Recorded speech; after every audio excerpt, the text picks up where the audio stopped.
제주 4.3 사건은 1947년 3월 1일을 기점으로 하여 1948년 4월 3일 발생한 소요사태 및 1954년 9월 21일까지 제주도에서 발생한 무력 충돌과 진압 과정에서 주민들이 희생당한 사건을 말한다.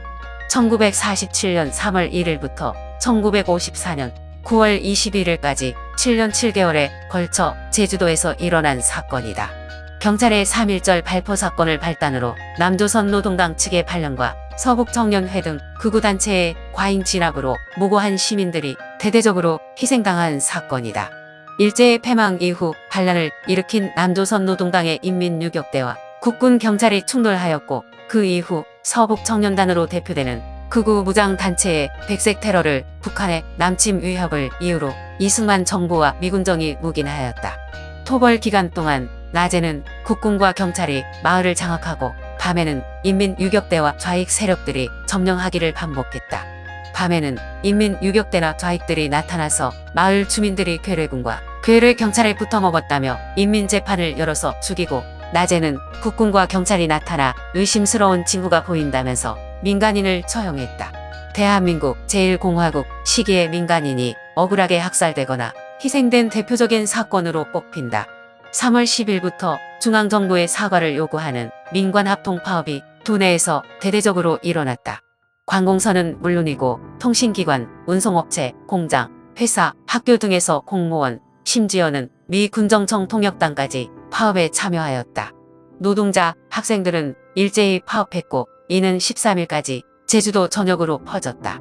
파업 참여자들은 3.1 발포 사건에 대한 사과와 발포자 및 책임자 처벌, 희생자 유가족 지원 등을 주장했다. 심지어 제주도 출신의 경찰들도 파업에 참여하여 직장을 이탈하는 일도 벌어졌다.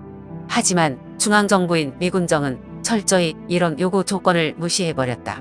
미군정은 사태를 수습하기는커녕 저항 세력을 모두 좌파로 매도하고 탄압해 총파업을 와해시키려고만 했다. 당시 경무부장이었던 조병옥의 지휘 하에 경찰은 파업 본부를 습격하고 파업 참여자들을 잡아가며 총파업을 적극적으로 탄압했다.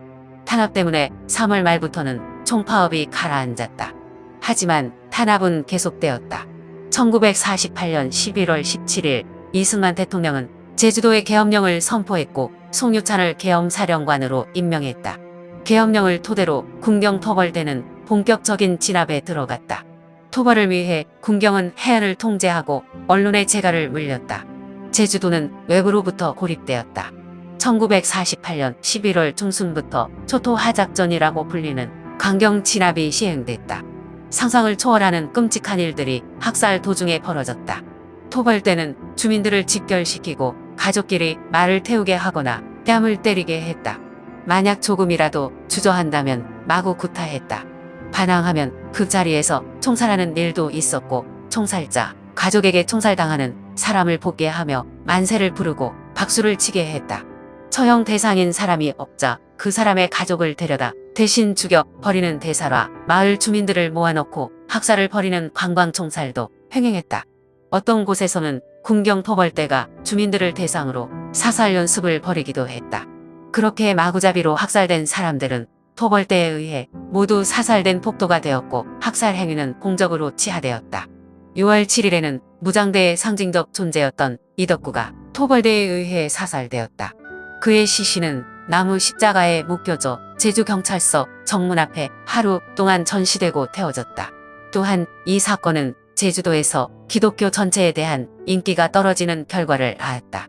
4.3 사건 당시 학살을 주도한 서북청년회는 보수 개신교와 아주 밀접한 연관을 맺고 있었고 이는 당연히 개신교에 대한 반감으로도 이어졌다.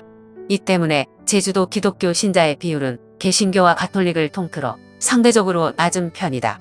그리고 개신교의 비중이 가톨릭보다도 더 낮다.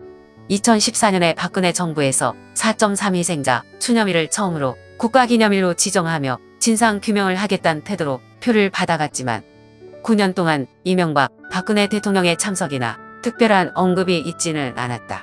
오히려 국가정보원 소속 간첩 전문가인 윤모 단장이 2009년에 점심 식사 중 4.3 사건의 토벌대 책임을 언급했다는 이유로 대기 발령을 당하고 2015년 박근혜 정부 한국사 교과서 국정화 사태로 나온 한국사 국정교과서에서는 제주 4.3 사건에 대한 기술이 기존 교과서보다 족소 후퇴한다든지 4.3위원회를 폐지하도록 하는 법안을 발의한다든지 희생자들을 재조사하려고 시도하는 등 제주 4.3 사건을 묻으려 한 정황도 있었다.